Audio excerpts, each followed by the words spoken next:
Willie D Live. Kind of like that Christianity thing. Yeah, just like that, which is another, you see that? Because we're serving another people God. But back to the meat part. If you look at our physiology, right, we don't have claws. If I'm talking about, let's take away all the man-made stuff, all the technology. All right. Could you go out there and kill you a deer with your bare hands? No, you can't. Could you go out there and get a wild boar for your pork right now? No, it will kill your ass. So just based off of our functionality and our anatomy, we don't have claws to rip into our prey. We can't get up to 50 to 70 miles an hour. We are not horizontal and sit low to the ground and have tails to pivot us while we're running. We don't have that type of lean muscle mass. We don't have long canines. Our canines is for protection. You know, shouts out to my protector, my bodyguard Sar. He talks about how teeth development and early development of your teeth was actually meant for protection too. You know, speaking about if somebody hits you, your first instinct as a child is to do what? Bite you. So we see that our teeth is for protection. Our teeth ain't to rip meat from the actual bone. When you look at a felines, their teeth and their canines is meant to rip flesh from the skeleton structure. You can't you can't bite through no fur and bite through the meat all the way down to the bone to get your prey and to eat that meat. And for one, black people is not eating their meat bloody. We like our meat well done.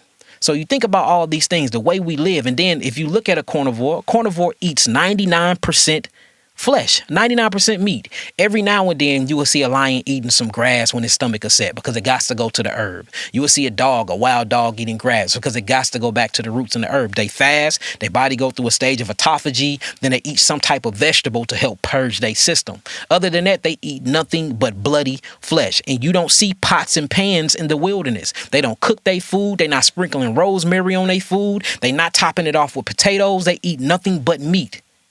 Us. When it gets to us, we feel like that we're carnivores and we not. We don't have none of the natural capabilities to track down these prey and eat them. And then when you get into the digestive system, when you look at our digestive system can get up to 36 feet long. When you look at a feline's or a carnivore digestive system, their digestive system gets only 10 to 15 feet long. And the reason why is they go through an actual process called putrefaction. Putrefaction is when the meat rots inside of the stomach. They hydrochloric acid inside of their stomachs is about 10 times hotter than ours. It's called the 120 rule when you in biology class. It's what they call it, the 120 rule. If all you herbalists that's been to school like y'all say y'all have, y'all know what I'm talking about. So when you look at our stomach acid is way less than theirs. So we can't even break down these actual proteins. In fact, there's many articles, and I just did a lecture on it.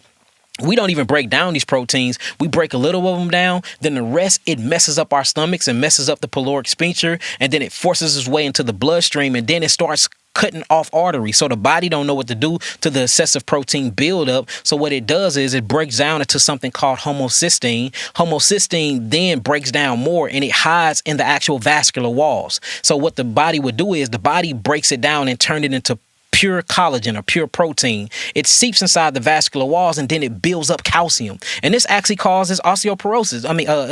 Osteoporosis. It causes all your heart disease. This is from meat consumption. These are actually scientific back research articles of them talking about that. And then notice when the arteries close up, it prevents blood from flowing properly. This is going to raise the hydrostatic pressure and the oncotic pressure. This is what you call hypertension. So potentially most of so-called black people heart attack, most of so-called black people stroke, and all of these heart failure and disease is coming from meat consumption.